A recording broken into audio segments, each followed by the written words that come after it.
Hey guys, how's it going? Welcome to my video. Just want to tell you guys what happened a couple of days ago with my car. So basically, I just want to tell you guys how I fixed the issue. Okay, so basically, I was at a McDonald's getting food, parked my car, turned it off, parked my car, went to get some food, came about 15-20 minutes later, and tried to start it. It would crank up, but it wouldn't turn over.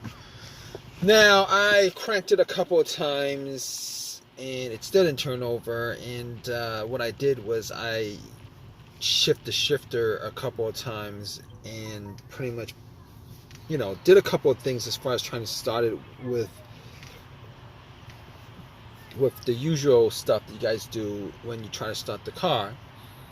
Try to press the accelerator, thought maybe it was an issue with any one of those things, but it wasn't. So fine, wasn't able to start it after, let me see, three or four tries. I would crank each and every time, but it wouldn't start up. So basically what I did was I turned on my headlights, and I went out and turned on my headlights just to check out the battery, just to see whether the batteries were good or not. If the batteries were good, the headlights would be bright. Now the headlights were bright, very, very bright, and I was hoping that it was something to do with the battery or something simple, because I don't want to spend money or time on a big fix on the car. So basically, I turned on the lights, went out, checked it out. It was very bright, so I assumed that it wasn't the battery. Next thing I did was I opened up the hood see if there was anything amiss under the hood, and check the cables to the battery, make sure that there was no corrosion or anything like that, and there was no corrosion. Now, I did change the battery about 6 months ago. I didn't think it was a battery issue, but just to make sure, I had a booster pack on me, got a booster pack, popped it on, and try to start it, turn over. It wouldn't turn over, just crank, it wouldn't turn over. So at that point, I was very at that point I knew a couple of things. All right, I knew it wasn't the battery, because my booster pack was close to 100%. Didn't use it after I charged it up about a month ago, so it was at 100%. I tried to turn on, it did not turn on, it did not turn on, it did not turn over. It cranked, it did not turn over. But I could rule out a couple of things after that. I could rule out the battery being the problem. I could rule out the alternator being the problem, but I didn't think it was the alternator to begin with. I ruled out the alternator anyway, because normally if it was the alternator, your car would have died on the road while the engine was on, because the alternator wouldn't be charging the battery, and then the battery would die, and then your car would die. But putting cables onto the battery would have jump started the car, and then once you take it off, the car would die. Okay, good enough. All right, didn't think it was the battery. Ruled out the battery, ruled out the alternator, ruled out, and here's the thing, I also ruled out the ground wire, because sometimes if the ground wire is it's either loose or not grounded to the frame properly, where rust is in the way, debris or something like that, it would cause a bad connection, and that would cause sometimes it would cause to crank but not start. But normally in those situations, the weak connection would cause the car to slow crank and not start. But the thing about it is, the car cranked up very strong each and every time. So I didn't think it was the ground wire, but I double checked anyway, just in case if you guys don't know what the ground wire is. The ground wire is the wire, the negative cable of your, that connects to your battery. Normally that cable connects to the frame of your car. You guys can trace it to the frame to see whether there's any kind of rust around where it's bolted on. But I didn't see any amount of evidence that there was, that it was obstructing any kind of electricity, on the electrical connection. So basically, I could rule out the ground wire, the battery, the alternator, and On top of that, I thought to myself, well, here's the thing. There was no check engine light. There was no check engine light on the dash. So basically, because there was no check engine light, I could probably, at that point, I was ruling out like everything else that had a sensor that could be causing this issue. Basically, if there was a check engine light, I might, obviously I have an OBD2. I would have, I did actually put in the OBD2. But let me just tell you guys what happened. All right, there was no check engine light. I haven't had a check engine light on this vehicle for the longest time. There was no check engine light when before this started. So what I did was, okay, there's no check engine light. So everything that has a sensor connected to it, the mass airflow sensor, the throttle position sensor, the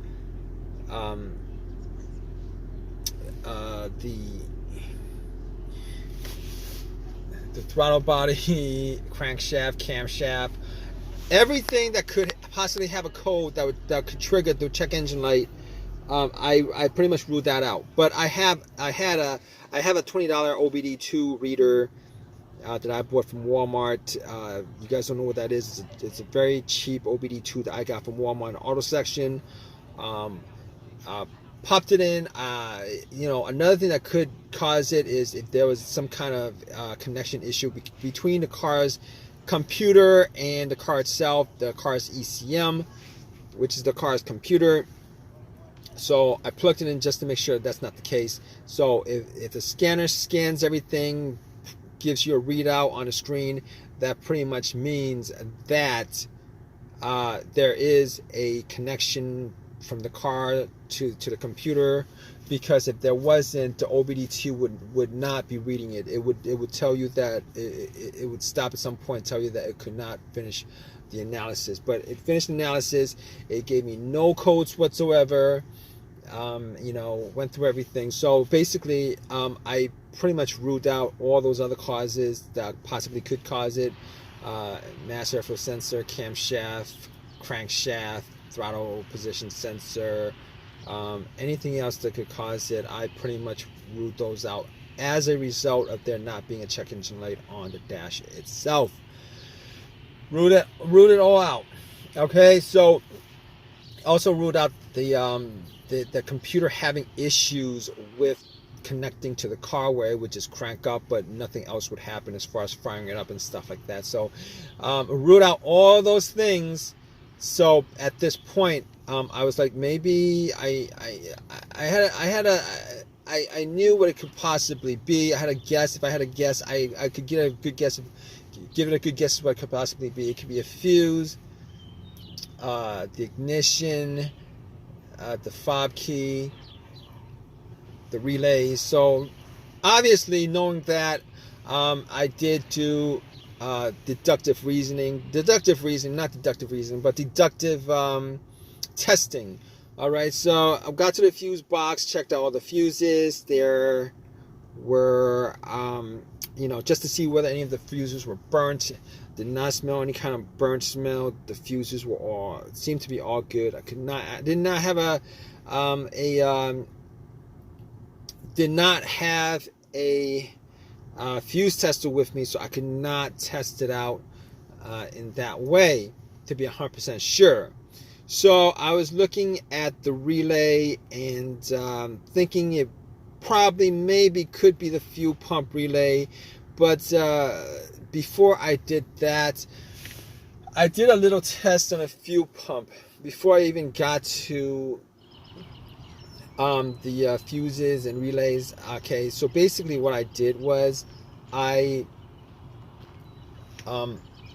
tried to listen to hear whether I could hear some kind of whizzing sound. Okay, basically before your car starts, it primes the fuel pump from the fuel tank, and normally you would be able to hear a whizzing sound. But normally what happens is you would turn the car to the on position, which is what I did, and somebody else would be outside right next to the gas cap, and when you turn it to the on position without cranking, you'll be listening to, whether you hear any kind of noise or sound or some kind of whizzing sound, motorized sound coming from there.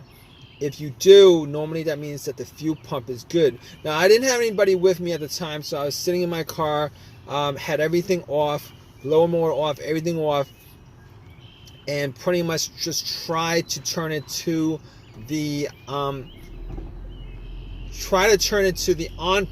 position and try to hear it. All right, the on position is the on position before you try cranking. Before you go all the way on cranking it up, before it starts, try to turn over and stuff like that. Okay, you shouldn't be hearing a crank when it's on the on position. That's when that position is where all the lights light up on a dash. So basically, what happened was, I tried to listen to it inside the car with it on the on position, and could not hear any difference. Cannot make out whether there was a priming sound or not. So at that point, I thought to myself, all right, I'm not going to be able to test it out that way. So I figured out where the fuel pump relay was, and if you guys don't know this trick, just to figure out whether it was the relay, that's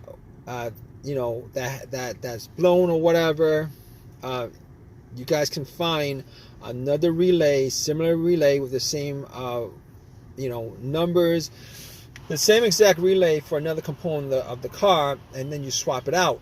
Okay, you can swap it out. So that's what I did. I swapped it out, and guess what, guys? Bam! It actually turned on, cranked, turned over, and as soon as it turned over, I knew it was the relay that was the problem. As soon as it turned over. So at that point, obviously, I found out the culprit of the problem. Was able to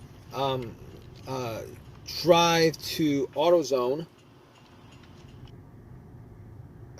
Got the relay, swapped it back to the whatever the component that old relay was, and then put a new relay for the fuel pump, and it cranked up. It just cranked up. It's good.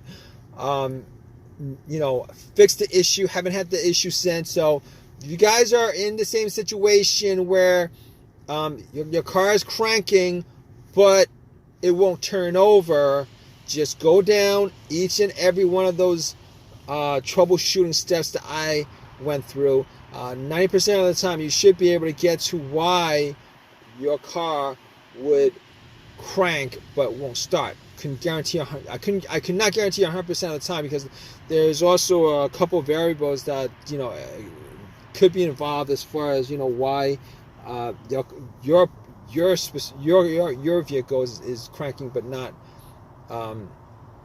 not turning over. But in this situation, I found out what it was, fixed it. I'm good to go. Just want to let you guys know. I hope this has helped you guys out. If it has, please give me a thumbs up. Please subscribe. Please, if you have any comments at all, please leave a comment in the comments section. All right, guys, take care.